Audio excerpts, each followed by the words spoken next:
మరి ఈ అందరికీ కూడా యేసుక్రీస్తు నామంలో శుభములు తెలియజేస్తున్నాం. మనం ఈరోజు ధ్యానించబోయే అంశం స్వస్థత అనేటువంటి అద్భుతమైనటువంటి అంశాన్ని మనం ధ్యానిస్తూ ఉన్నాం. అపోస్తుల కార్యములు 28వ అధ్యాయం 27వ వచనంలో చాలా ఒక మాట ఉన్నది.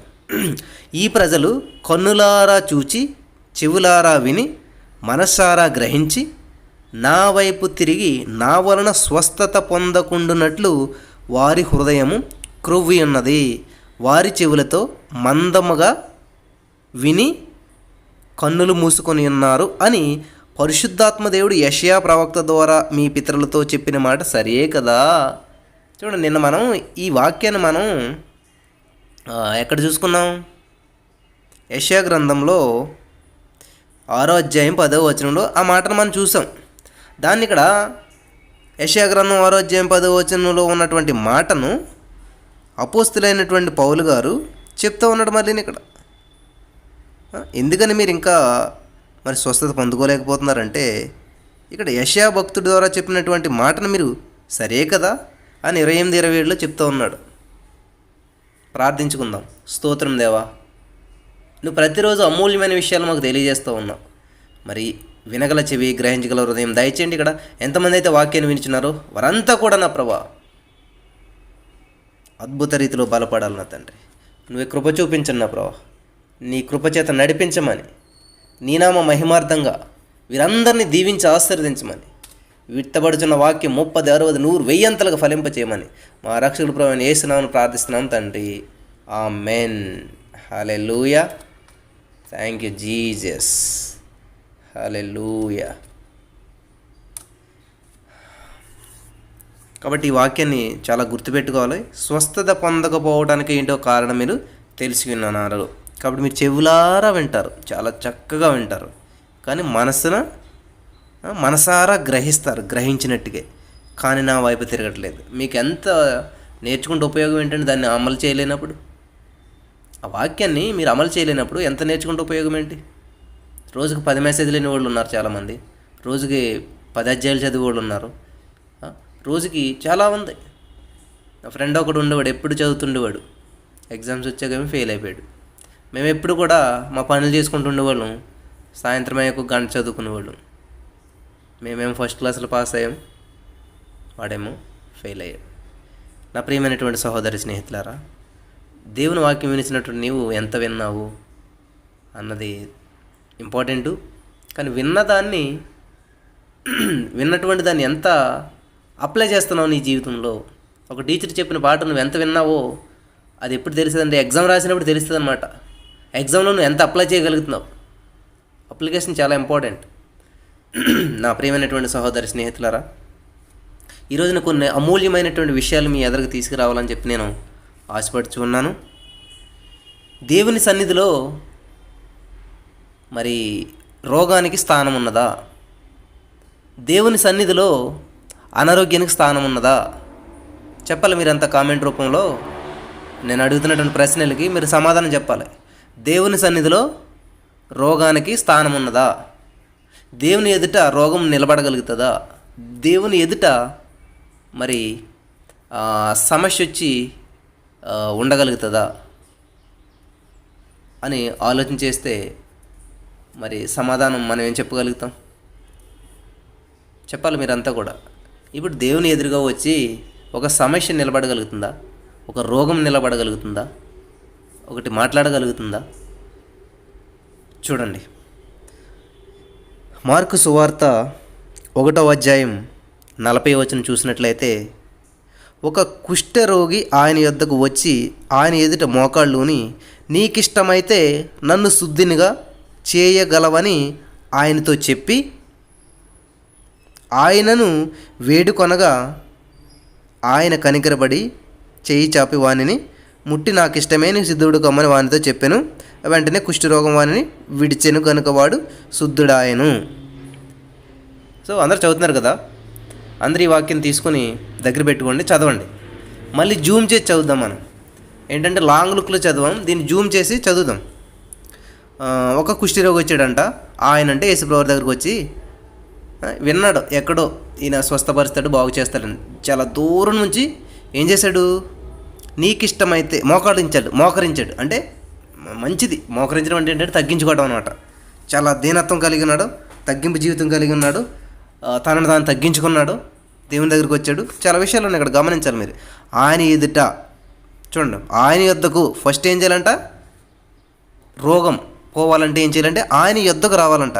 ఈయన ఎక్కడికి వచ్చాడు? ఆయన యొద్దకు వచ్చాడు. కానీ రోగం పోయిందా? ప్రియమైనటువంటి వాళ్ళారా, దేవుని దగ్గరికి వచ్చాడు కానీ రోగం పోయిందా? ఈరోజు చాలామంది దేవుని దగ్గరికి వచ్చారు, రోగంతో జీవిస్తూ ఉన్నారు. రోగం వాళ్ళని విడిచిపోలేదు, వాళ్ళు దేవుని దగ్గరికి వచ్చారు. ఈరోజు చాలామంది దేవుని దగ్గరికి వచ్చారు కదా, వాళ్ళలో ఉన్నటువంటి కోపం అనే రోగం పోలేదు, ద్వేషం అనేటువంటి రోగం పోలేదు, వాళ్ళలో ఉన్నటువంటి అసూయ అనేటువంటి రోగం పోలేదు. ఇలా చాలామంది దేవుని సన్నిధికి వచ్చారు. అంటే కొంచెం జూమ్ చేసి చూస్తే మీకు అర్థమవుతుంది ఇదంతా కూడా. నేను అలాగే దేవుని సన్నిధిలో రోగం ఉండదు కదా అనుకున్నాను, దేవుని సన్నిధిలో రోగానికి నిలబడి అర్హత లేదు కదా అనుకున్నాను. కానీ మీరు ఇక్కడ బైబిల్ చదివితే, నేను బైబిల్ చూపిస్తున్నానండి, మీరు నా సొంత మాటలు చెప్పట్లేదు, దయచేసి మీరు బైబిల్ దగ్గర పెట్టుకుంటే చాలా క్లారిటీగా అర్థమవుతుంది. ఇక్కడ ఏంటంట, ఆ కుష్ఠరోగి ఆయన యొద్దకు వచ్చి, ఆయన ఎదుట మోకాళ్ళుని, ఆయన ఎదుటకు వచ్చినప్పుడు కుష్ఠరోగం ఉన్నది, ఆయన ఎదుట మోకాళ్ళు లూనినప్పుడు కూడా కుష్ఠరోగం ఉన్నది. నేను ఇంకా చాలా విషయాలు వివరించాలనుకున్నాను కానీ దీనికే సరిపోయేలా ఉంది టైం అంతా కూడా. చూడండి, ఈ రోజున చాలామంది దేవుని దగ్గరకు వస్తారు, దేవుని వాక్యం వింటారు, వాళ్ళు తగ్గించుకుంటుంటారు. ఎందుకంటే తను తగ్గించుకున్నాడు హెచ్చించబడతాడని చెప్పి హెచ్చించబడతామనేటువంటి ఉద్దేశంతో తగ్గించుకుంటారు చాలామంది. వావ్, ఇటువంటి మనస్తత్వాలు కూడా ఉంటాయా? నిజమే, తెలియజేశాడు దేవుడు. ఎందుకు తగ్గించుకుంటారంట? తగ్గించుకుంటే హెచ్చించబడతామని తెలుసా? దేవుడికి ఇస్తే దేవుడు ఇస్తాడు తెలుసా? దేవుడికి 10 రూపాయలు ఇస్తే దేవుడు 1000 రూపాయలు ఇస్తాడంట. మనకి బిజినెస్ ఎంత కన్నింగ్ అంటారు తెలిసి ఇదంతాను. తగ్గించుకుంటే హెచ్చించబడతాడు కాబట్టి తగ్గించుకు ఏమవుతావు, దేవుడు హెచ్చింతాడు. ఈ టైప్ ఆఫ్ అంటే హెచ్చించబడతావనే ఉద్దేశంతో తగ్గించబడినట్లయితే నువ్వు డిసప్పాయింట్ అవుతావు. ఇక్కడ చూడండి ఏం చేస్తున్నాడు ఈయన, కుష్ఠరోగి ఆయన యొద్దకు వచ్చాడు అంటే ఎక్కడ? దేవుని దగ్గరకు వచ్చాడు. మరి ఎందుకని కుష్ఠరోగిగా ఉన్నాడు ఆయన? వచ్చిన వెంటనే స్వస్థపరచబడిపోయాడా? లేదు, రోగం ఇంకా ఏముంది, నిలబడే ఉంది, అతను పట్టుకునే ఉన్నది. వచ్చాడు, తర్వాత ఏం చేశాడంట? మోకాళ్ళు ఉన్నాడు అంటే ఏం చేశాడు? తగ్గించుకున్నాడు. ప్రభువా, నేను పాపిని, నేను అలాంటివాడిని, నేను ఇలాంటివాడిని అని చెప్పి మోకరించి ఎలుగెత్తి ప్రార్థన చేస్తూ ఉన్నాడు. మోకరించి అడుగుతూ ఉన్నాడు, మొరపెడతా ఉన్నాడు. కాబట్టి శ్రద్ధగా ఉండాలి మీరు. అంత వాక్యం చాలా అమూల్యమైనటువంటి మాటలు దేవుడు మీకు తెలియజేస్తూ ఉన్నాడు. నేను చాలాసార్లు చదివాను కానీ ఇప్పుడు చదువుతుంటే చాలా వేరేగా ఉన్నది ఇది. కాబట్టి మీరు అర్థం చేసుకుంటున్నారని నమ్ముతున్నాను. అర్థమైన వాళ్ళంతా కూడా ఆమెను చెప్పండి. కాబట్టి ఇప్పుడు మీ సమాధానం ఏంటి? దేవుని ఎదుట రోగం నిలబడదా? దేవుని ఎదుట రోగం ఉండదా? ఒక కుష్ఠరోగి ఆయన యొద్దకు వచ్చి ఆయన ఎదుట మోకాళ్ళు ఊడారు. ఆయన యొద్దకు వచ్చినప్పుడు కూడా కుష్ఠరోగే, ఆయన ఎదుట మోకాళ్ళు ఉన్నప్పుడు కూడా కుష్ఠరోగే. హల్లెలూయా, దేవుని నామానికి మహిమ కలిగిన గాక. చూడండి, ఆయన యొద్దకు వచ్చినప్పుడు కూడా కుష్ఠరోగే, ఆయన ఎదుట మోకరించినప్పుడు కూడా కుష్ఠరోగే. ఈ రోజున సంఘాల్లో చాలామంది దేవుని దగ్గరికి వస్తున్నారు, స్టిల్ కుష్ఠరోగం. అంటే కుష్ఠరోగం అంటే ఇక్కడ కుష్ఠరోగం ఉందని కుష్ఠరోగం అనే కాదు. ఇక్కడ మనం ఎప్పుడు కూడా ఎలా ఉన్నదో అలా చదివేస్తూ ఉంటాం. ఈ రోజున చాలామందికి కుష్ఠి వ్యాధి ఉన్నదనమాట. ఏంటంటే అది కోపం అవ్వచ్చు, ద్వేషం అవ్వచ్చు, అసూయ అవ్వచ్చు, ఇంకా చాలా చాలా ఉంటాయి, అది చెప్పలేం, లోపల ఉంటాయన్నమాట, కనిపించవు బయటికి. ఇవి ఎక్కడ ఉంటాయంట? ఊరికి చివర ఉండవలసినవి అన్నీ కూడా లోపల ఉంటాయన్నమాట. ఈరోజు చాలామంది అటువంటి స్థితిలో ఉన్నారు. ఖచ్చితంగా దేవుడు చెప్తూ ఉన్నాడు. ఆయన సన్నిధికి వచ్చారు, ప్రార్థన చేస్తారు, పాటలు పాడతారు, దేవుని స్థితి అంతా చేస్తారు, మోకరించారు, ప్రార్థన చేస్తారు, ప్రభు అని ఎలుగెత్తి ప్రార్థన చేస్తున్నారు. కానీ ఇంకా ఎవరైనా కుష్ఠరోగే. అర్థమవుతుందా ప్రియమైనటువంటి వాళ్ళారా? మోకరించాడు, ప్రార్థన చేస్తున్నాడు, దేవుని మహింపరుస్తున్నాడు, దేవుని స్తుతిస్తూ ఉన్నాడు, కానీ కుష్ఠరోగి. ఈ వాక్యం దేవుడు ఎందుకు చూపించాడా అనుకున్నాను. కానీ నిజంగా అది మన స్థితిని చాలా స్పష్టంగా తెలియజేస్తుంది. ఒక అద్దంలో మీ ముఖం మీరు చూసుకున్నట్టే ఉంటుంది ఇప్పుడు ఈ వాక్యం. ఎందుకంటే నిజమే, నేను ఇంకా దేవుని సన్నిధిలో ప్రార్థన చేస్తున్నాను కానీ నాలో కోపం పోలేదే. దేవుని సన్నిధిలో నేను ప్రార్థన చేస్తున్నాను, ఇంకా నాలో ఉన్నటువంటి అసూయ పోలేదే. దేవుని సన్నిధిలో నేను మోకరించాను, చక్కగా పాటలు పాడుతున్నాను, చక్కగా దేవుని మహింపరుస్తున్నాను, స్టిల్ ఇంకా నేను అనారోగ్యంతో బాధపడుతున్నాను, స్టిల్ నేను ఇంకా పేదరికంతో బాధపడుతున్నాను, స్టిల్ నేను ఇంకా ఇవన్నీ నా లోపల ఉన్నాయి. లోపలే ఉన్నది, పైకి మాత్రం మంచి డెకరేట్ చేసేసాను. సిన్సియరిటీ కాదనమాట. నేను ఐఎమ్ నాట్ సిన్సియర్. సిన్సియర్ అనేటువంటి పదానికి లాటిన్ భాషలో వితౌట్ వ్యాక్స్. వ్యాక్స్ అంటే తెలుగులో అర్థం ఏమిటంటే మైనపు పూత అన్నమాట. పూర్వకాలంలో బొమ్మలు అమ్మేవారంట, చెక్కతోటి చేసినటువంటి బొమ్మల్ని మార్కెట్లో అమ్మేవారంట. అవి చేసేటప్పుడు ఏమైందంటే కొంచెం చిన్న చిన్న పగుళ్ళు వచ్చేవంట ఆ బొమ్మలకి. ఆ బొమ్మలకు వచ్చినటువంటి పగుళ్ళని కనపడకుండా చేయడానికి మైనం పూత పూసేసేవారంట. ఆ గ్యాప్స్లో మైనం పెట్టేసేవారంట. ఈ పెట్టేసి అమ్ముతున్నప్పుడు పొద్దున్న దాకా బాగానే మిట్ట మధ్యాహ్నం ఎండ వచ్చేసరికి ఈ ఎండ పడేసరికి ఆ మైనం అంతా కరిగి ఆ అసలు యొక్క రంధ్రాలు, హోల్స్, పగుళ్ళు బయటపడి అంట. చూసారా? సిన్సియర్ అనేటువంటి పదానికి అర్థం ఎలా వచ్చిందంటే వితౌట్ వేక్స్, అంటే మైనపు పూత లేకుండా ఉన్నది సిన్సియర్ అనమాట. మైనపు పూత లేకపోతే కదా దాంట్లో ఉన్న ఎక్కడ రంధ్రం ఉందో, ఎక్కడ పగుళ్ళు ఉన్నాయో కనపడేది. కాబట్టి నువ్వు సిన్సియరా లేకపోతే మైనపు పూత పూసుకున్నటువంటి ఒక సెలబ్రిటీ క్రైస్తవురాలువా? ఈ కుష్టి వ్యాధి గురించి చదివినప్పుడు అందరూ కూడాను వచ్చాడండి, దేవుడు స్వస్థపరిచాడు, దేవుడు అద్భుతం చేశాడు, థ్యాంక్ యూ జీసస్, దేవునికి స్తోత్రం, దేవుని సన్నిధిలో రోగం ఉండదు, దేవుని సన్నిధిలో బాధ ఉండదు, దేవుని సన్నిధిలో ఆనందమే అని గంతులేస్తుంటారు కదా చాలామంది. నేను అలాగే గంతులేసాను చాలా రోజులు. దేవుని సన్నిధికి వచ్చిన వాళ్ళు అందరూ పరిపూర్ణులు, పరిశుద్ధులు ఉంటారు. దేవుని సన్నిధిలో అసలు చర్చిలో ఉన్న వాళ్ళంటే ఇంకా వాళ్ళు దేవుడితో సమానం. నా చిన్నప్పుడు ఫీలింగ్ అనమాట అంతా. కానీ తర్వాత దేవుడు ఈ చదవరా బాబు, ఇక్కడ చూడు అక్కడ ఏమైంది, వచ్చాడు, వచ్చి ఏం చేశాడు, నా దగ్గరికి వచ్చాడు, తెలుసుకున్నాడు నేను గొప్పోడిని, నేను దేవుడిని అని చెప్పి తెలుసుకున్నారు. ఈరోజు మీరు కూడా చాలామంది తెలుసుకున్నారు. ఎక్కడికి వచ్చారు? దేవుని దగ్గరికి వచ్చాడు. దేవుని నమ్మితేనే రక్షణ ఉంటుంది, దేవుని నమ్మితేనే పరలోకం వెళ్తాం, ఇవన్నీ తెలుసు. వచ్చారు. తర్వాత ఏం చేశారంట? తగ్గించుకోవాలి దేవుని దగ్గరికి వచ్చినప్పుడు అని చెప్పి ఏం చేశారంట? తగ్గించుకున్నారు. అయినా కానీ వాళ్ళలో ఉన్నటువంటి కుష్టి వ్యాధి మాత్రం పోలేదు. ఈ రోజున పాప శాప బంధకాల్లో పడి ఉన్నటువంటి నీవు దేవుని దగ్గరే విడుదల ఉందని చెప్పి, దేవుని దగ్గరే నీ యొక్క విమోచన, విడుదల, స్వస్థత ఉందని చెప్పి నువ్వు వచ్చావు. ఎక్కడికి? దేవుని దగ్గరికి వచ్చావు, మోకరించావు, ప్రార్థిస్తూ ఉన్నావు, దేవుని వెంబడిస్తూ ఉన్నావు. అయినా కూడా నీలో ఉన్నటువంటి ఏది కూడా పోలేదు ఇంకా. అంటే ఏం చేయాలి? ఇక్కడితో ఆగిపోయావా? అక్కడితో ఆగితే మోకరించేశాడంటే అక్కడితో ఆగిపోయింది జీవితం. మోకరించినప్పుడు కూడా అతనిలో కుష్టి వ్యాధి పోలేదు. దేవుని దగ్గరికి వచ్చాడు, దేవుని ఎదురుగా నిలబడ్డాడు. మరి దేవుని చూసిన వెంటనే పరారైపోవాలి కదండి కుష్టి వ్యాధి. దేవుడు చూసిన వెంటనే కుష్టి వ్యాధి వదిలి వెళ్ళిపోవాలి కదా. మరి ఎందుకని ఇంకా అతను పట్టుకుని ఉన్నది? అర్థమవుతుంటే దయచేసి ఆమెను చెప్పండి. మీరు సైలెంట్గా ఉంటే నేను ఏదో కొత్తగా చెప్తున్నానా, లేకపోతే ఇలా అర్థం అవ్వట్లేదా, కన్ఫ్యూజ్ చేస్తున్నానా అన్నటువంటి ఆలోచన నాకు వస్తుంది. దయచేసి మీకు అర్థమైనట్లయితే ఆమెను చెప్పండి. సైలెంట్గా ఉండకుండా ఏదో ఒకటి రెస్పాండ్ అవుతూ ఉండండి. ఎస్ ప్రభా, అవును ప్రభా, మేము ఎన్నాళ్ళు చదివాం కానీ ఈ వేలో చూడలేదు ఈ వాక్యాన్ని, నాకు అర్థమవుతుంది, ఇప్పుడు నిజం తెలుసుకుంటున్నాను అన్నటువంటి వారంతా కూడా దేవుని నామాన్ని మహింపరుద్దాం. చూడండి, దేవుని సన్నిధికి వచ్చాడు, మోకరించాడు, లేదు. అప్పుడు అన్నాడు, ప్రభువా నీకు ఇష్టమైన అసలేని నీ దగ్గరికి వచ్చాను, నేను మోకరించాను, తగ్గించుకున్నాను, అయినా నాలో ఇది వెళ్తలేదండి, అసలు కుష్టి వ్యాధి బయటకు వెళ్ళిపోవట్లేదండి, మరి నీకు ఇష్టమైన అసలు నన్ను స్వస్థపరచను ప్రభు, ఒకసారి ఒక మాట చెప్పు, నీకు ఇష్టమేనా? హల్లెలూయా, థ్యాంక్ యూ జీసస్. నీకు ఇష్టమేనా అని అడుగుతున్నాడు అంట. నీకిష్టమేనా? నీకిష్టమైతే నన్ను శుద్ధినిగా చేయగలవని చెప్తున్నాడు. నమ్ముతున్నాడండి. చూడండి, వచ్చినప్పుడు అతని రోగం పోలేదు, మోకరించినప్పుడు అతని రోగం పోలేదు. తర్వాత ఏం చేస్తున్నాడంట? నీకిష్టమైతే నన్ను శుద్ధినిగా చేయగలవని ఆయనతో చెప్పి ఆయనను వేడుకొనగా. చూడండి, దేవుని సన్నిధికి వచ్చాడు ఏదో నమ్మకంతో, మోకరించాడు, అయినా రోగం పోలేదు. కానీ ఎప్పుడైతే విశ్వాసం ఉంచాడు, నీవు చేయగలవు, యూ కెన్ డూ ఇట్ అన్నాడు అన్నమాట. ప్రభు నువ్వు చేయగలదు, నువ్వు సమర్థుడు, నువ్వు శక్తిమంతుడు అని చెప్పి ఎప్పుడైతే చెప్పాడో అప్పుడు విశ్వాసం వచ్చిందంట. లోపల విశ్వాసపు స్పిరిట్ యాక్టివేట్ అయింది, ఆ విశ్వాసపు ఆత్మ యాక్టివేట్ అయిందన్నమాట. అప్పుడు ఎప్పుడైతే విశ్వాసం యాక్టివేట్ అయిందో ఆయనతో చెప్పాడంట, ప్రభు నువ్వు చేయగలవు, నేను నమ్ముచున్నాను అని ఆయన వేడుకొన్నాడంట, ప్రార్థించాడంట. కాబట్టి నువ్వు ఈ రోజున నీలో ఉన్న కోపము, ద్వేషము ఇవన్నీ ఇంకా పోలేదంటే నీలో విశ్వాసం అనేది ఇంకా యాక్టివేట్ అవ్వలేదు. దేవుని సన్నిధికి వచ్చావు, మోకరించావు, పక్కలతో మాట్లాడుతున్నావు. దేవుని సన్నిధికి వచ్చావు, మోకరించావు, దేవుని దగ్గర ఉన్నావు, దేవుని సన్నిధిలోనే ఉన్నావు. కానీ నీలో విశ్వాసం అనేది లేదు ఎస్ ప్రభా నువ్వు చేయగలవు, నువ్వు ఖచ్చితంగా చేయగలవు అనేటువంటి ఆత్మ నీలో లేదు, అనేటువంటి ఒప్పుకోలు నీలో లేదు, అనేటువంటి ఖచ్చితత్వం నీలో, సిన్సియారిటీ నీలో లేదు. కాబట్టే నువ్వు స్వస్థతను స్వతంత్రించగలవు. ప్రభా నీకు ఇష్టమైతే.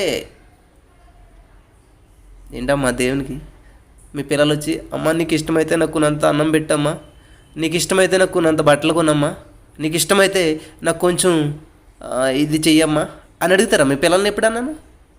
అసలు మీ ఇష్టం ఏంటి? మీ పిల్లలకు వండి పెట్టడమే మీకు ఇష్టం, మీ పిల్లలకి మంచి బట్టలు కొనడమే మీకు ఇష్టం, మీ పిల్లలకి మంచి భవిష్యత్తు ఇవ్వడమే మీకు ఇష్టం, మీ పిల్లలు మంచి ఆరోగ్యంగా ఉండాలన్నదే మీకు ఇష్టం, మీ చిత్తం, మీ ఉద్దేశం. మరి అలాంటప్పుడు మీ పిల్లలు వచ్చి, అమ్మ నీకు ఇష్టమైతే కొంచెం అన్నం పెట్టమ్మా, నీకు ఇష్టమైతే కొంచెం కూర అయ్యమ్మ ఆకలేస్తుందని ఎప్పుడన్నా అడిగారా మీ పిల్లలు? ఈయన అడుగుతున్నాడండి. ఈయన చేసిన ప్రార్థన చాలామంది కుష్టి వ్యాధి కలిగినట్టు చేస్తూ ఉంటారు. చాలామంది ప్రార్థన, ప్రభువా నీకు ఇష్టమైతే నన్ను స్వస్థపరచు, నీకు ఇష్టమైతే నాకు ఉద్యోగం ఇయ్యి, నీకు ఇష్టమైతే నాకు గర్భఫలం ఇయ్యి. అంటే ఆయనకి ఇష్టం ఉండదా గర్భఫలం ఇవ్వటం? లేకపోతే ఆయనకి ఇష్టం ఉండదా స్వస్థపరచబట్టడం? దయచేసి ఈ రోజు నుంచి ప్రార్థనా స్థితి మార్చుకోవాలని చెప్పి దేవుడు మీతో చెప్తూ ఉన్నాడు. ఈయన ఒక్కడే చేశాడండి బైబిల్లో నీకు ఇష్టమైతే అన్నమాట. హల్లెలూయా. దేవునికి ఇష్టం అమ్మ, నువ్వు ఆశీర్వదించబడడం దేవునికి ఇష్టం, నువ్వు అభివృద్ధి చెందడం దేవునికి ఇష్టం, నువ్వు ఐశ్వర్యవంతుడు కావడం దేవుని చిత్తం, దేవునికి ఇష్టం. కాబట్టి ఈరోజు నుంచి ఎవరైతే ఇటువంటి ప్రార్థన చేస్తూ ఉన్నారో, ప్రభువా నీకు ఇష్టమైతే ఈ పాపిని, దేవుని సన్నిధికి వచ్చినప్పుడు నువ్వు పాపం ఎందుకు అవుతావు? ఆయన రక్తంలో కడగబడినటువంటి నీవు, బాప్తిసం పొందినటువంటి నువ్వు పాపం ఎందుకు అవుతావు? ఎప్పుడైతే ఆయన నీ రక్షకుడిగా అంగీకరించి స్వీకరించావో నువ్వు పరిశుద్ధుడు. నీకు క్రియలను బట్టి కాదు, నీ విశ్వాసాన్ని బట్టి కాదు, ఆయన ఇచ్చినటువంటి ఉచితమైన మహాకృపను బట్టి నువ్వు నీతిమంతుడిగా తీర్చబడి ఉన్నావు. ఈ విషయం తెలియకుండా ప్రభా నేను పాపని, అరే నేను కడిగానరా నేను శుద్ధి, లేదు నేను పాపని, నేను స్నానం చేసి చక్కగా కూర్చోబెడితే నేను అపవిత్రుని అంటే తల్లికి ఎంత కోపం వస్తుంది? ఇప్పుడు మా పాప ఉన్నదండి, ఇంకో 1-2 ఇయర్స్ వచ్చాక మాటలన్నీ మాట్లాడుతుంది. శుభ్రంగా స్నానం చేయించి అమ్మ వాళ్ళమ్మ పౌడర్ అని రాసి కూర్చోబెట్టింది. ఎవరో ఫ్రెండ్స్ వస్తే నా దగ్గరికి రాకుండా ఎవరో చెమటకంపు కొడుతుంది, నేను అపవిత్రాలని, నేను స్నానం చేయలేదు, నా మా అమ్మ స్నానం చేయించలేదు, నా ఊళ్ళంతా మట్టి మట్టిగా ఉంది అన్నదనుకోండి, వాళ్ళ అమ్మకి ఎంత బాధ కలుగుతుంది. అరే ఏంటి ఇలా చెప్తుంది ఇది, నేను అంచక్క నీట్గా తయారు చేసి ఇక్కడ పెడితే ఆ ఫ్రెండ్స్ తోటి ఇలా చెప్తుంది ఏంటి ఇది, ఎందుకు ఇలా చెప్తుంది, ఇలా మాట్లాడ, ఎంత బాధపడుతుంది అర్థమవుతుందా? హర్ట్ అవుతుంది కదా, మీరు హర్ట్ అవుతారు కదమ్మా. మరి దేవుడిని హర్ట్ చేస్తున్నారు తెలుసా? రోజు మీరు నేను పాపని, పురుగుని, పెంటని ఎంత తగ్గించేసుకుంటారో. గ్రేట్ ప్రార్థన అనమాట. అంటే నేను ఎంత గొప్ప ప్రార్థన చేస్తున్నాను అనుకుంటారనో మరి ఏంటో తెలియదు, కానీ నేను పెంట కూడా కదా, పెంట కంటే హీనమైన దానను, ఏంటది పురుగు కంటే హీనమైన దానను, ఇంకా మంచి పదాలు వాడుతుంటారు, ఫ్లోలో వచ్చేస్తామాట. చిన్నప్పటి నుంచి బట్టి పట్టేసి అలవాటు అయిపోయి నేను కూడా చిన్నప్పుడు పురుగుని కుక్కనని ప్రార్థన చేసేవాడిని, మంచి ప్రార్థన ఏమో అనుకుని. తర్వాత తెలిసిందనమాట ఎంత బాధ పెట్టేస్తున్నామో దేవుణ్ణి. అరే నువ్వు నా కుమారుడు అంటే కుక్క అంటావేంట్రా బాబు, నువ్వు నా కుమారుడు కుక్కని అంటావేంటి? లేదు ప్రభా నేను కుక్కని. అయ్యో లేదు లేదు నువ్వు నా కుమారుడు అని దేవుడు అంటే, లేదు నేను కుక్కని అంటారు, నేను గాడిదని అంటారు, నేను పనికిమాలిని అంటారు.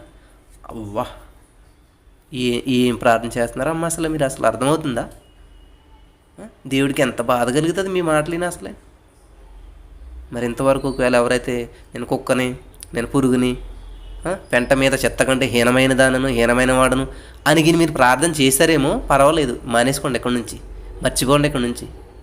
You are the child of God, princess, రాకుమారు తెలుసా నువ్వు, రాజు కూతురు నువ్వు, కాబట్టి రాకుమారుతో నువ్వు రాజువు.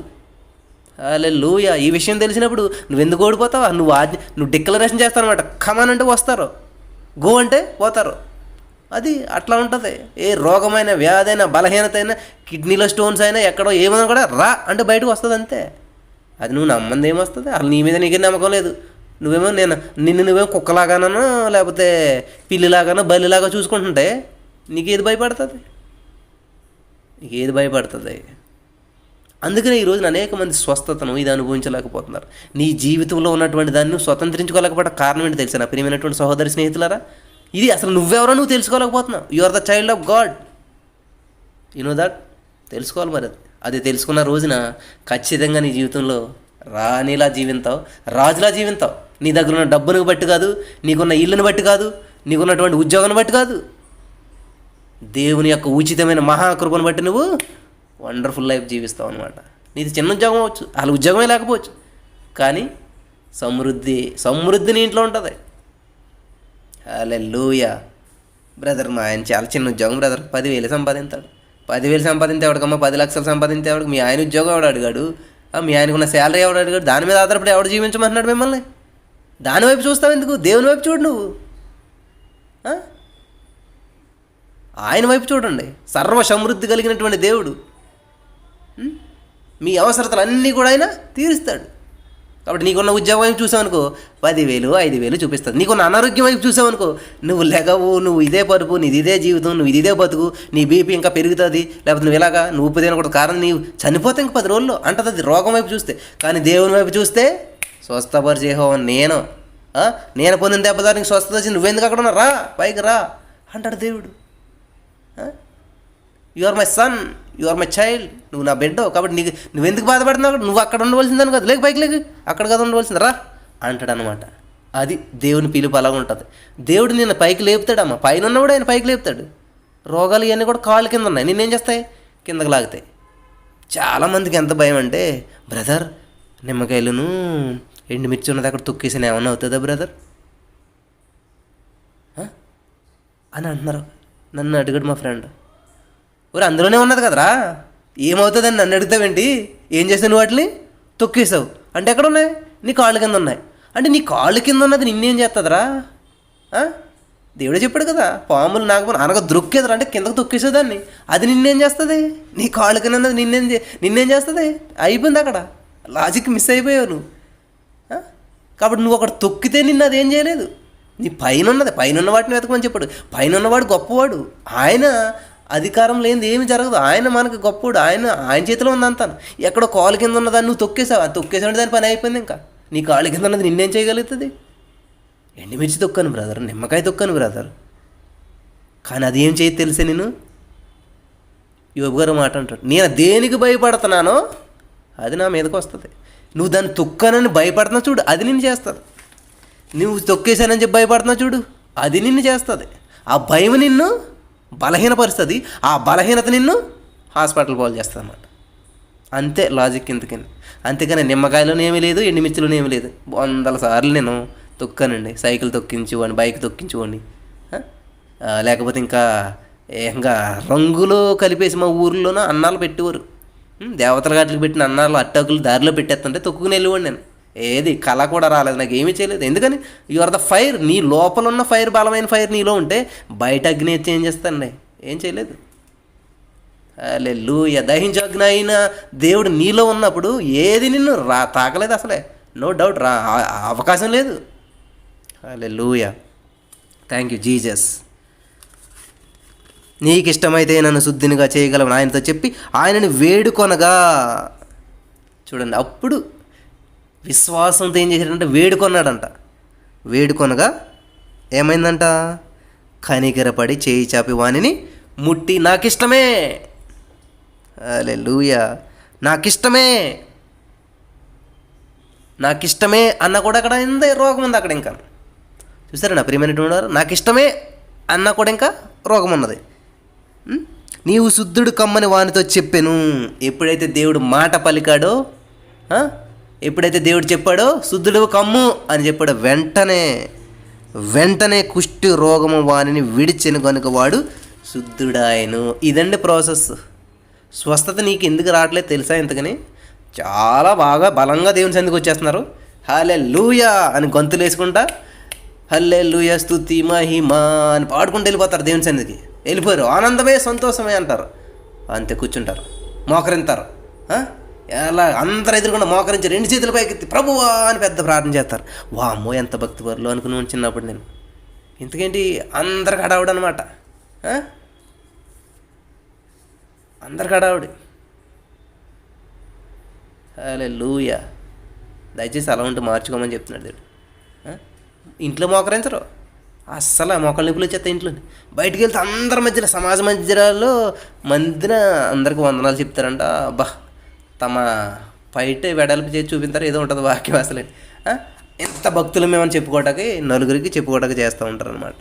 దయచేసి అటువంటి చేయొద్దని చెప్తున్నాడు దేవుడు. హల్లెలూయా. వాడిని ముట్టి నువ్వు శుద్ధుడు కమ్మని వానితో చెప్పిన వెంటనే కుష్ఠరోగం వాడిని విడిచిపోయాను. కాబట్టి దేవుని సన్నిధికి వస్తూ ఉన్నావు, మోకరించావు అంటే నిన్ను తగ్గించుకుంటున్నావు. ఎందుకనంటే చాలా దీనత్వం. ఎంత దీనుడండి! దీనత్వం అంటే నీ ముఖంలో కనపడేది కాదు. దీనత్వం అంటే నువ్వు అక్కడ సింపుల్గా కూర్చుండే వచ్చేది కాదు. నిన్ను నలుగురు తిడుతున్నా, నలుగురు అవమానిస్తున్నా కూడా తట్టుకుని నిలబడతావు. అది దీనత్వం. నీలో ఫైర్ వచ్చేస్తుంది కదా, సడన్గా యాక్టివేట్ అయిపోతుంది. స్పిరిట్ లోపల ఉన్నటువంటి స్పిరిట్ ఒకటి ఉంటుంది, యాక్టివేట్ అయిపోద్ది అనమాట అంతే సడన్గా. అది ఎప్పుడైతే అతను దేవుడిని నమ్మాడు, శుద్ధుడు కమ్మన్నాడు. కాబట్టి ఈరోజు నువ్వు ఏ బలహీనత వచ్చినా కూడా దేవుడు స్వస్థపరుస్తాడు. ఆయనకి ఇష్టమే. హల్లెలూయా, దేవునికి స్తోత్రం. హల్లెలూయా. లూకాసు వార్తలో మాట ఉన్నది మీకు చూపించాలని నేను ఆశపడుతున్నాను. 13వ అధ్యాయం 11వ వచనం. హల్లెలూయా. విశ్రాంతి దినమున ఆయన యొక్క సమాజ మందిరంలోనికి బోధించినాడు. 18 సంవత్సరాల నుండి బలహీనపరచు దెయ్యము అంటే ఒక ఆత్మ పట్టిన ఒక స్త్రీ అచ్చటి నుండి ఆమె నడుము వంగి ఎంత మాత్రము చక్కగా నిలబడలేకుండెను. నడుము వంగిపోయిందంటండి. ఇంతకీ ఈ వంగిపోట కారణం ఏంటి తెలుసా? ఒక ఆత్మ పట్టుకుందంట, ఒక దెయ్యం పట్టుకుందంట. చాలామంది వంగిపోయారు, ఎంత మాత్రం నిలబడరు. అమ్మ లే లే అంటే లేగరు, ఇంకా ప్రార్థన చేయమ్మా అంటే లేగదు, ఇంకా బైబిల్ చదవండి అంటే లేగరు, వంగిపోయారు. ఇంకా 1-2 సంవత్సరాలు కాదు, 18 సంవత్సరాల ఎక్స్పీరియన్స్. కానీ ఎక్కడున్నారో వంగిపోయి ఉన్నారనమాట. వంగ తీసేసింది ఆత్మ పట్టుకుని. ఒక ఆత్మ పట్టుకుని వంగ నువ్వు లెక్క పైకి లెక్కు, బైబిల్ చదవకు, ప్రార్థన చేయకు, దేవుని సన్నిధికి వెళ్ళకు అని వంగొట్టు కూర్చోబెట్టింది అనమాట. హల్లెలూయా. ఈరోజు ఎవరైతే వంగిపోయిన స్థితిలో ఉన్నారో దేవుడు వాళ్ళతో చెప్తున్నాడు, ఎంత మాత్రం చక్కగా నిలబడలేకుండా నిలబడలేరు. చక్కగా చాలామంది పడిపోతుంటారు, చాలా స్ట్రైట్గా ఉన్నట్టుంటారు. ఫస్ట్లోను దేవుని సన్నిధికి వచ్చినప్పుడు నేను పర్ఫెక్ట్ అని నిలబడతాను అంటే వంగిపోతారు సడన్గా. వంగిపోయిన వాళ్ళు ఎగుతారు, ఇంక లేగడం. ఉంచేసిందనమాట ఆత్మ. ఎందుకంటే తొందరగా అతురుపడి నడిచినవాడు దారి తొలగిపోతాడు. నేనే గ్రేట్, నేనే గొప్ప అని ఎవడైతే అనుకుంటాడో వచ్చేద్దంటమాట. వెనకాల ఒక ఆత్మ వచ్చి వంగదీసేసి వంగబెట్టి గట్టిగా పట్టుకుని కూర్చుంటుంది అంటది. ఎక్కడికి వెళ్దాం ఇంకా 18 సంవత్సరాలు పట్టుకుందంట వంగదీసేసి. నా ఆయన గొప్పడు లేడు, నా ఆయన మూతువారు లేడు, నా ఆయన భక్తివారు లేడు అని ఎవరైతే అనుకుంటారో ఇదనమాట వంగిపోయిందనమాట స్థితి. యేసు ఆమెను చూసి రమ్మని పిలిచి, అమ్మా నీ బలహీనత నుండి విడుదల పొంది ఉన్నావని ఆమెతో చెప్పాను. అమ్మా అని పిలిచాడు. రోగం పోయిందా? పోలేదు. ఏసన్నా అనంతరం నీ రోగం పోతుందా? పోదు. తండ్రి అనంతరం నీ రోగం పోతుందా? పోదు. కాబట్టి ఈ రోజున ఏసేమా తెలిసిన బాగా ఏసేమని నమ్ముకుని ఎన్ని సంవత్సరాలు అయింది తెలుసండి. కానీ ఇంకా గూనోడే, ఇంకా వంగిపోయినోళ్ళే. నిదానంగా నిలబడతాం రాదు ఇంకా. కానీ 18 సంవత్సరాలు అయింది దేవుని నమ్ముకుని. వావ్, వస్తూ ఉంది ఆవిడ 18 సంవత్సరాలు పట్టి దేవుని దగ్గరికి వస్తూ ఉంది, వెళ్తూ ఉంది. గూని మాత్రం పోవట్లేదు. ఈ రోజుల్లో నువ్వు ఈ సమయంలో ఏ విధమైనటువంటి గూనితనం నువ్వు కలిగి ఉన్నావు? ఏ విధమైనటువంటి గూనితనం నువ్వు కలిగి ఉన్నావు? కానుకలు ఇవ్వటంలో గూనితనమా? ప్రార్థించడంలో గూనితనమా? పక్కవాడిని ప్రేమించడంలో గూనితనమా? లేరా ప్రేమించండి, లేదు లేదు నేను లేకను, నేను ఉంగిపోయింది, నాది రాదు, ఇంక నడుమింతే, నీకు తెలియదు. 18 సంవత్సరాల ఎక్స్పీరియన్స్ ఇక్కడ. అసహ్యం నాకు వాళ్ళంటే అసలు పక్కవాళ్ళు నాకు పడదు, నేను ప్రేమించను. ఈ నడుము ఉంగు అమ్మ అది కదమ్మ, లేకమ్మ ప్రేమించడం నేర్చుకోమ్మ. పక్కవాళ్ళు అంటే బ్రదర్ ఏం చెప్తున్నాను, నాది రాదు, ఇంకా నిదానం రాదు, నేను ఇంతే, నా వంకరే అనేటువంటి స్థితిలో చాలామంది ఉన్నారు ఇక్కడ. కాబట్టి పక్క వాళ్ళని ప్రేమించే విషయంలో గూనిదానివా నువ్వు? గూనివాడువా? ఏకంగా 18 సంవత్సరాలు బట్టి గూనితనంలో ఉండిపోయావా? దేవుడు చెప్తున్నాడు, లే అమ్మా రా, ఎలా రా అంటున్నాడు. పిలుస్తున్నాడు నిన్ను. గూనితనంలో నువ్వు ఉన్నావా మీ రోజున? పక్క వాళ్ళని ప్రేమించడంలో, ప్రక్క వాళ్ళని మరి ప్రోత్సాహపరచడంలో, ప్రక్క వాళ్ళని దేవుని వైపు నడిపించడంలో గూనితనం కలిగి ఉన్నావేమో. అమ్మా అమ్మా అంటున్నాడు. నీ గూనితనంలో ఉన్నా, నువ్వు ద్వేషించే వ్యక్తిగా ఉన్నా, నువ్వు ఎటువంటి స్థితిలో, పాప స్థితిలో ఉన్నా కూడా దేవుడు నిన్ను అమ్మా అని పిలుస్తున్నాడు. అదండి దేవుని మనస్తత్వం. వ్యాధి, బాధ, బలహీనత ఏ స్థితిలో ఉన్నా, ఘోరమైన వ్యాధి కలిగినటువంటి హృదయంతో దేవుడు మాట్లాడుతున్నాడు. ఆ హృదయంలో రావడానికి ఆ హృదయం నాకీ అంటున్నాడు. నా కుమారుడాన్ని హృదయం నాకీ అన్నాడు. ఎటువంటి హృదయం అంట? ఘోరమైన వ్యాధి, బాధ, బలహీనత కలిగినటువంటి హృదయాన్ని నాకీ అంటున్నాడు దేవుడు. మరి ఇస్తావా? హల్లెలూయా. అమ్మా నీ బలహీనత నుండి విడుదల పొంది ఉన్నావు. అమ్మా అది నీ బలహీనత, నువ్వు విడుదల పొందిపోయావు. దాన్ని బయటకు పొమ్మని నన్ను ఒక ఆత్మ ఉంది, అది బయటకు పొమ్మని ఆజ్ఞాపిస్తున్నాను నేను. విడుదల పొందేసి ఇక్కడ నుంచి నువ్వు అందరినీ ప్రేమిస్తావమ్మా. సమరయ స్త్రీ వచ్చింది, అమ్మా అన్నాడు. ఒక్క మాటగా ఫ్లాట్ అయిపోయింది ఆవిడ, మారిపోయిన జీవితం. అమ్మా చూసారా, యేసయ్య మాటలో అది మృదుత్వం ఉండాలి, అంత ప్రేమ ఉండాలి. అమ్మా అన్నాడు, మారిపోయింది వెంటనే. జీవితం మారిపోయింది ఇంకా ఆవిడది. అమ్మా అని పిలిచాడు. హల్లెలూయా. నీ బలహీనత నిన్ను విడిచిపోయిందమ్మా అంటే, లేదు ప్రభువా, నేను ఇంకా హ్యాండిక్యాప్నే, ఇంకా గూనిదాన్ని, నేను నీకు తెలియదు ప్రభా, 18 సంవత్సరాల ఎక్స్పీరియన్స్ ఇక్కడ, నువ్వు నాకు చెప్తావేంటి? అమ్మ వెళ్ళిపోయిందమ్మా. లేదు, వెళ్ళలేదు, ఇక్కడే ఉంది. 18 సంవత్సరాలు బట్టి నేను బాధపడుతుంటే నువ్వేంటి ఒక మాటలో వెళ్ళిపోయిందంటావేంటి? అది కదమ్మా, లేగరా తల్లి. రే తల్లి లేగరా. లేదు 18 సంవత్సరాల ఎక్స్పీరియన్స్ ఇక్కడ, నువ్వు నాకు చెప్తావేంటి? ఆవిడంటే నాకు అసహ్యం, అసలేండి ఆవిడతో మాట్లాడమంటావేంటి? ఇంకా ఏమైనా చెప్తావు నువ్వు? నేను మాట్లాడంతే, నా విధానం ఇంతే, నా పద్ధతి ఇంతే, నేను మార్చుకోను. అవసరమైతే వాళ్ళే మాట్లాడమని వచ్చి ఈ ఉంగిపోయిన ఆవిడ ఇలా మాట్లాడుతుంది అనమాట. లేగరా అమ్మ అంటే, లేదు, నా బతికింతే, నా జీవితం ఇంతే, నేను మారను, నేను ఉంగే ఉంటాను, ఇలాగే నడుస్తాను, ఇలాగే జీవిస్తాను, నీకేంటి అమ్మా, నా మాటినమ్మా, నీ బలహీనత నేను విడిచిపెట్టి వెళ్ళిపోయిందమ్మా అని ఎంత చెప్పినా దేవుడు వింటలేదంట ఆవిడే. ఇంకా లేదు, లాభం లేదు ఈవిడికి అని చెప్పి యేసుప్రభువు వారి దగ్గరికి వెళ్ళి ఏం చేయడంట చూడండి, చేయి పట్టుకుని లేమ్మా అని ఆమెను చక్కగా నిలబెట్టాడంట. చేయి పట్టినాక లేవట్లేదు, ఏమి వింటలేదు అని చెప్పి దేవుడి దగ్గరికి వెళ్ళి, అరే తల్లి చెప్తుంటే వినవేంటమ్మా, లే పైకి అని చెప్పి చేయి పట్టుకుని లేపాడంట. అయ్యో ప్రభువా అని చెప్పి ఆవిడ ఏం చేస్తుంది, ఆమె చక్కగా నిలబడి దేవుని మహింపరుస్తుంది. హల్లెలూయా, నిజమే ప్రభువా, ఇప్పుడు నమ్ముతున్నాను నీ మాట అన్నదంట. హల్లెలూయా, దేవునికి స్తోత్రం. ఈరోజు నువ్వు ఆ స్థితిలో ఉన్నావా? దేవుడు లేపుతున్నాడు, నన్ను పంపుతున్నాడు, లేవమని. ఎంతమంది అయితే ఆ వంగిపోయిన స్థితిలో ఉన్నారో లేపు అని చెప్తున్నాడు దేవుడు, పట్టుకున్నాడు దేవుడు. ఈ రోజున అందరి చేతులు పట్టుకుని లేపుతున్నాడు దేవుడు. అందరు నడుము నిదానం చేస్తూ ఉన్నారు. ఏ స్థితిలో మీరు వంగిపోయి ఉన్నారో, ఏ స్థితిలో మీరు వంగిపోయినటువంటి స్థితిలో జీవిస్తూ ఉన్నారో దేవుడు లేపేస్తున్నాడు. మీ నడుములన్నీ సరి చేస్తూ ఉన్నాడు, మీ బలహీనతలన్నీ సరి చేస్తూ ఉన్నాడు దేవుడు. హల్లెలూయా, థ్యాంక్ యూ జీసస్, వందనాలు నా ప్రభువా. ఎవరు వంగిపోయిన స్థితిలో ఉండకూడదు నా తండ్రి, మమ్మల్ని వాడుకుంటున్నందుకు నీకు వందనాలు తండ్రి. ఏ స్థితిలో వంగిపోయినారు నా ప్రభావ, ప్రేమించే స్థితిలో వంగిపోయారు, దశమ భాగాలు ఇచ్చే స్థితిలో వంగిపోయినటువంటి జీవితాలు జీవిస్తూ ఉన్నారు. యేసు నామములో వారందరూ నిదానం చేయబడుతుంది కాక, వాళ్ళ యొక్క నడుములు స్థిరపరచబడిన కాక, వాళ్ళ నడుములు నా ప్రభావ సరళం చేసినందుకు నీకు వందనాలు చెల్లిస్తూ ఉన్నాను తండ్రి. హల్లెలూయా, థ్యాంక్ యూ జీసస్, వందనాలు వందనాలు వందనాలు వందనాలు యేసయ్యా, వందనాలు యేసయ్యా. హల్లెలూయా. మరి లూకా సువార్త 13వ అధ్యాయం 11వ వచనంలో చూసిన ప్రకారం ఈవిడ 18 సంవత్సరాలు బాధపడ్డదండి. హల్లెలూయా. మరి నువ్వు ఎన్ని సంవత్సరాలు బట్టి బాధపడుతున్నావు, ఎన్ని సంవత్సరాలు బట్టి ఈ ప్రాబ్లం ఫేస్ చేస్తున్నావు నాకైతే తెలియదు. కానీ ఈరోజున నీ నడుము సరిచేశాడు దేవుడు, నీ వంకరతనాన్ని తీసివేశాడు దేవుడు, నీ వంకర మార్గాన్ని సరళం చేశాడు దేవుడు. ఇప్పుడైనా నువ్వు మనసు మార్చుకుంటావా? ఇప్పుడైనా నువ్వు ప్రేమించే హృదయం కలిగి ఉంటావా? ఇప్పుడైనా నువ్వు ఘోరమైన వ్యాధి కలిగినట్టు నా హృదయాన్ని దేవుడు తీసేశాడు, కడిగాడు, తన రక్తంతో శుద్ధీకరించి స్వస్థపరిచాడు. నువ్వు ఇక్కడి నుంచైనా నీ జీవితాన్ని మార్చుకుని ఒక నూతనమైనటువంటి వ్యక్తిగా ఉంటావా? లేదు బ్రదరు. ఎవడైనా క్రీస్తునందులో వాడు నూతన సృష్టి అంటే లేదు, నేను పాపని, నా చిన్నప్పటి నుంచి నాది ఇదే జీవితం, నా వంగిన జీవితమే నాకు కరెక్ట్, నేను లేకుండా పైకి, నేను పాపిని, నేను ఇబ్బందిలో ఉన్నాను, నేను శ్రమల్లో ఉన్నాను, నా ఇల్లు ఇది, నా బాధ ఇది, నా సమస్య ఇది, నా పిల్లలు ఇంతే, నా బ్రతుకింతే. ఇదా నువ్వు మాట్లాడుతున్నది? మాట్లాడతాం మానేసేయండి, అది కాదు నువ్వు మాట్లాడవలసింది. నా దేవుడు గొప్పవాడు, సజీవుడు అయినటువంటి దేవుడు ఆయన, నిన్న నేడు నేరుతో మారనివాడు, నాతోటే ఉన్నాడు, నాలోనే ఉన్నాడు అని చెప్పండి. హల్లెలూయా, థ్యాంక్ యూ జీసస్, వందనాలు యేసయ్యా. హల్లెలూయా. ప్రియమైనటువంటి వారలారా, దేవుడు ఎంత గొప్పవాడు, ఆశ్చర్యకార్యములు చేసేటువంటి వాడు. హల్లెలూయా.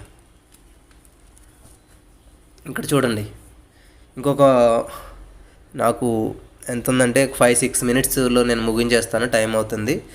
చిన్న విషయం చెప్పి, లూకా సువార్త, మార్కు సువార్త 8వ అధ్యాయము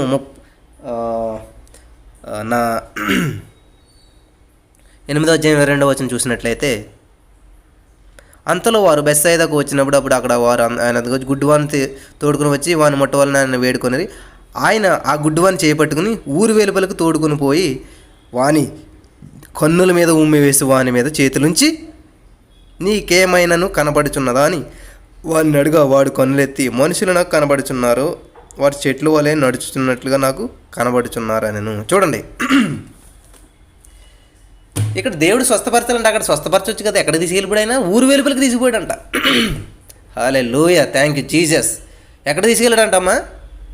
మీరు బైబిల్ దగ్గర పెట్టుకుంటే మంచిది. మరి ఏంటేంటో చెప్పేస్తున్నాడు ఈయన అని చాలామంది అనుకుంటారు ఇప్పుడు.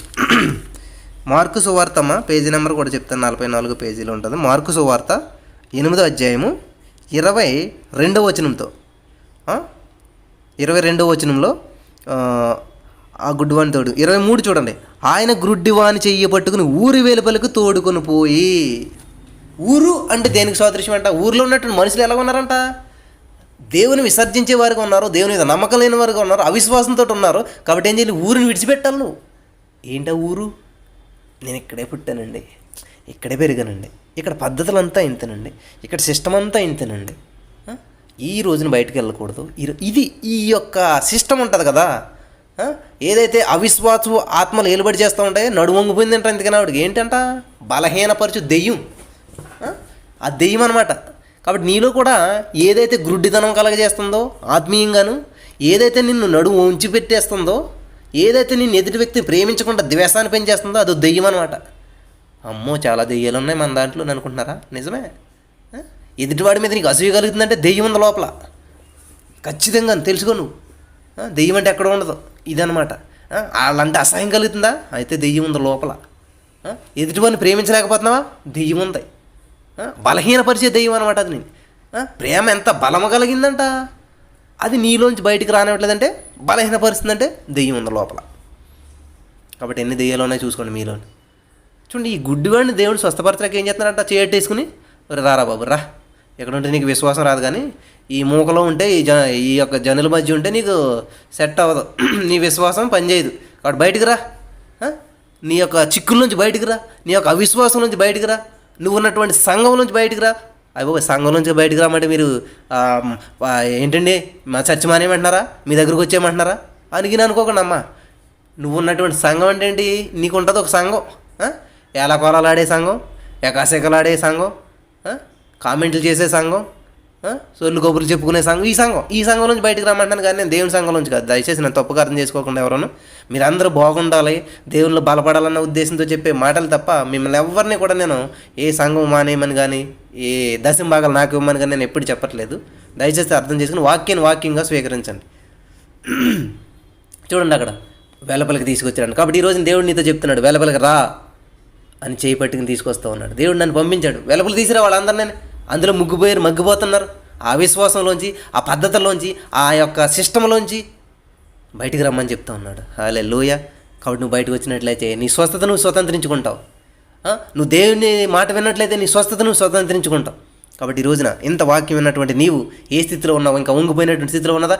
నీలో ఏ బలహీనత పరిచేటువంటి ఆత్మ అయితే నేను నిలబడి చేస్తూ ఉందో ఒక్కసారి నువ్వు గమనించుకోమని ప్రభు తెలియజేస్తూ ఉన్నాడు. హల్లెలూయా. కాబట్టి బయటికి తీసుకొచ్చాడు దేవుడు, అతన్ని స్వస్థపరిచి ఉన్నాడు. ఈరోజు నీలో ఉన్నటువంటి స్వస్థత ఏంటో తెలుసా? బీపీ, షుగర్, థైరాయిడ్ ఇది కాదు స్వస్థత పొందుకోవటం. నీ యొక్క హృదయం స్వస్థపరచబడాలి, అది నీ యొక్క స్థితి మార్చబడాలి, నీ ఆలోచన మార్చబడాలి, నీ మనసు మార్చబడాలి, నీ యొక్క హృదయ స్థితి మార్చబడాలి, నీ యొక్క వంగినటువంటి స్థితి నిదానం చేయబడాలి.